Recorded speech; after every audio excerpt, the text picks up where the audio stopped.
So today we're going to be having a discussion about fish consumption and skin cancer. It's a paper that just came out. It was a very long longitudinal study, and I'll talk about that. A longitudinal study means they do a study over a long period of time. And the study was actually shared on the New York Times today, but in my view, it was done in a very clickbaiting style because the New York Times claims that they're like this very deep, insightful newspaper. And the article really focused on this reasonably interesting study that was done. And it did ask it in a question, and I'll show you the article headline, but it didn't really educate the reader that there's a fundamental difference between causation and correlation, or correlation and causation. So I thought we'd use this very interesting opportunity because it's a very interesting correlation that they're finding between people who consume fish. And we're going to talk about this. Interestingly enough, it's non-fried fish and its relationship to people who get skin melanoma, malignant melanoma. But we're going to look at it from the context of the science and the truth. We'll come to this. In some ways, how the New York Times tries to push a narrative, and they should know better because they claim they know better than everyone else. And then we're going to look at the health possibilities, what that involves, and the mechanism. So we'll come back to that in a little more detail. What we're going to cover today is, first of all, going to look at the science that comes out, and we're going to look at the clinical study that was done that shows a correlation between people who consume fish and melanoma. And the paper specifically says, quote, fish intake and the risk of melanoma in NIH AARP diet and health study. So this is a diet and health study that was done over a long period of time. The other piece I want to share with you here is the truth. If we really want to get into is we also need to, from a system standpoint, understand why that's a causation. But the way the New York Times presented this study, they did it in a clickbaiting way. They want to force a narrative without educating the readers that it's sort of a done deal and you don't really need to worry about the knowing the why. You see, the difference between what we do here at VA Shiva and our movement and what the mainstream does is they just tell you this is what it is. We input this and we got this output and accept that as reality. And that's called an open system. When you take the course, you'll understand that an open system is they push forward an input and an output. In this case, even from the scientific perspective, they looked at people who had consumed fish and they looked at the output. But no one is going deeper into it, understanding the causation, because when you understand the causation, which requires a systems approach, then you build a larger frame of understanding to really appreciate the why. So in science, the way things work, just to reveal the scientific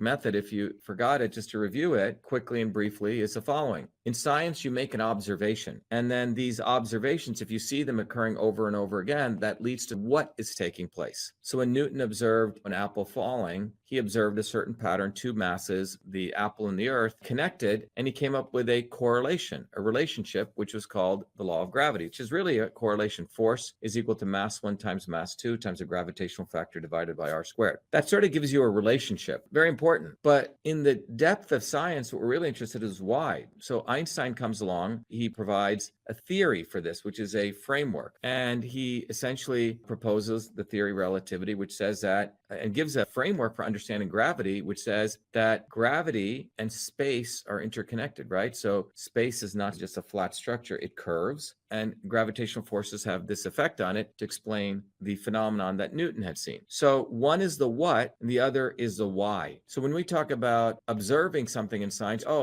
something happens here and something flutters here, that's really a correlation. And you can define that relationship. But if we're serious, we want to understand why. A couple of days ago, I did a big talk on gun violence, and we went through the correlation people had seen, but we wanted to actually understand the why, and we also talked about that. That's part of the training that I want to impart to all of you, is that it's really important to go beyond the input-output, seeing a relationship, but to seeing the why. So that's where we're going. But the New York Times didn't do that. And that gets down, if we really want to understand health, we want to get down to the mechanisms of action. So we want to understand the mechanisms of action. That really gives us the why. So let's jump into this. So I'm going to now give you sort of the science here and summarize the study. So the study just came out by Lee et al. And it came out in the journal called Cancer Causes and Control. And here are the authors of the journal right here: Yufi Lee, Linda Lau, Rashmi Sinha, Tanshang Sheng, Terrence Vance, Abrar Qureshi, and Young Cho. So the title is Fish Intake and Risk of Melanoma in the NIH AARP, I think it's Retired People Diet and Health Study. What did this study do? What the study did was, in the abstract of most of these papers, they will try to give sort of what they're going going for, and it says purpose prior epidemiological studies, epidemiology is really looking at correlations. Right when you see epidemiology, it's typically input-output. It's not going to a systems analysis. Let me be clear. An epidemiological study or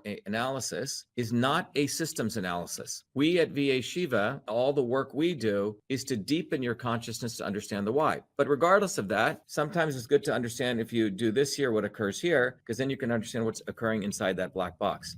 So this says prior epidemiological studies evaluating the association between, bring this up, between the intake, between fish intake and melanoma risk have been few and inconsistent. Few studies distinguish different types of fish intake with the risk of melanoma. So what they claim is that's what their study really did. So they looked at nearly 491,367 participants, and then they used statistics, and then we're going to go through this. But what they concluded was it said we found that higher total fish intake, tuna intake, and non-fried fish intake. So let's look at the three groups. Total fish intake, right? So they looked at these people over a 15-year period. It says during this period of all these people over a 15-year period, they had 5,034 malignant melanomas and 3,284 cases of melanoma in situ, which means they hadn't spread yet. So these were malignant. These are things that hadn't spread yet. And again, just to be clear, it was 491,367 participants in this study. And if you looked at that number of participants